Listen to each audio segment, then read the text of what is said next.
Hello बच्चों, चलिए प्रश्न को पढ़ते हैं। पश्च मस्तिष्क पर संक्षिप्त टिप्पणी लिखिए। इस प्रश्न में हमें पश्च मस्तिष्क के ऊपर जो है संक्षिप्त टिप्पणी बताना है और लिखना है। तो आइए इस प्रश्न का हल देखते हैं। सबसे पहले हम जो है बात करेंगे मुख्य अवधारणा की। इस प्रश्न में हमारे मुख्य अवधारणा हो जाएगा मस्तिष्क। मस्तिष्क जो होता है बहुत ही कोमल जो है एक अंग होता है जो कपाल के अंदर पाया जाता है, या कह सकते हैं कपाल के भीतर स्थित होता है। और यह जो है इसके ऊपर 3 आवरण होते हैं और तनिकाएं होती हैं जो इसे सुरक्षा प्रदान करती हैं।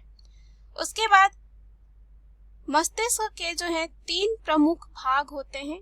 पहला जो यहाँ पे हो जाता है उसे कहा जाता है अग्र मस्तिष्क, यानी कि जो आगे का हिस्सा होगा अग्र मस्तिष्क। दूसरा जो होता है वो होता है मध्य मस्तिष्क। और तीसरा जो हो जाता है यहाँ पे तीसरा जो होता है उसे कहा जाता है पश्च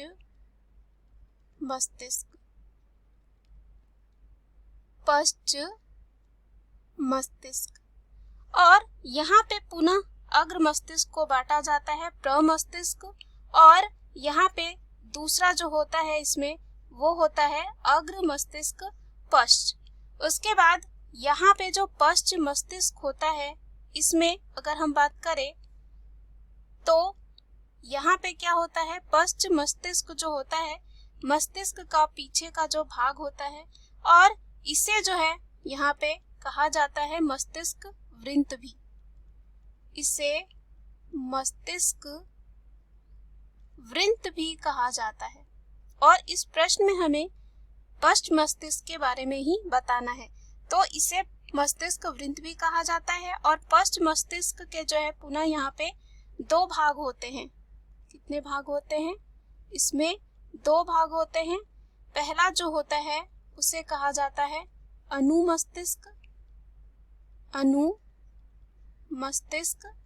और दूसरा जो होता है उसे कहते हैं मस्तिष्क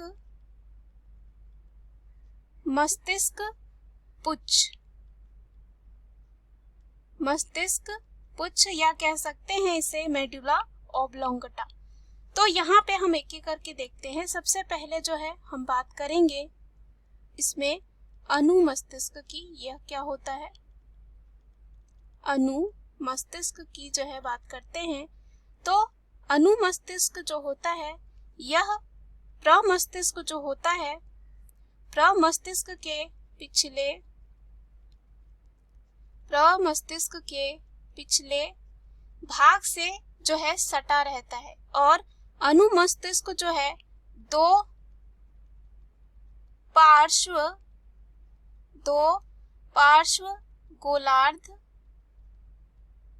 गोलार्ध का बना हुआ होता है।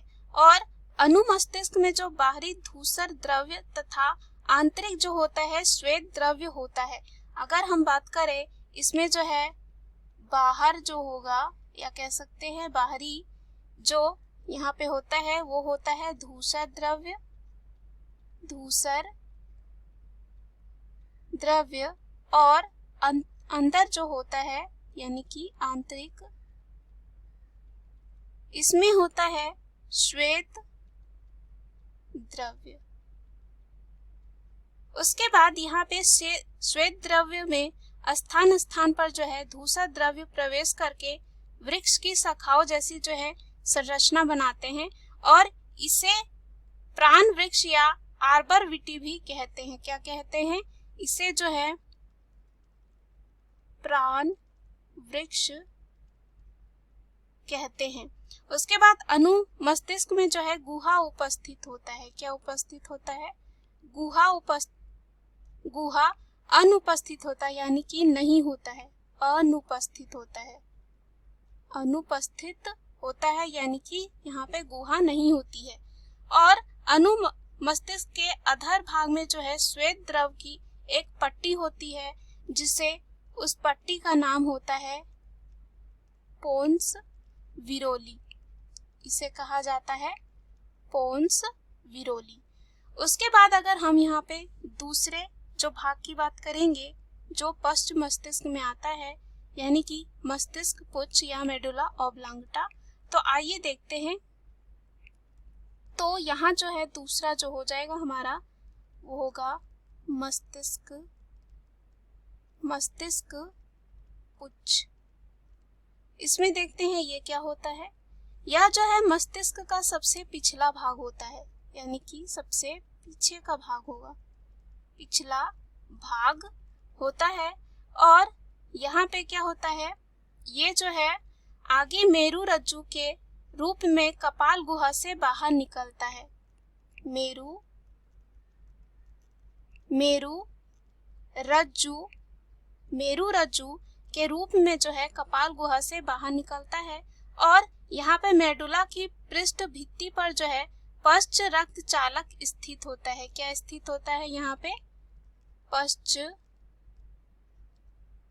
रक्त चालक जो है स्थित होता है। और जो यहाँ पे मेडुला की गुहा होता है, यहाँ पे मेडुला की गुहा को जो है यहाँ कहा जाता है चतुर्थ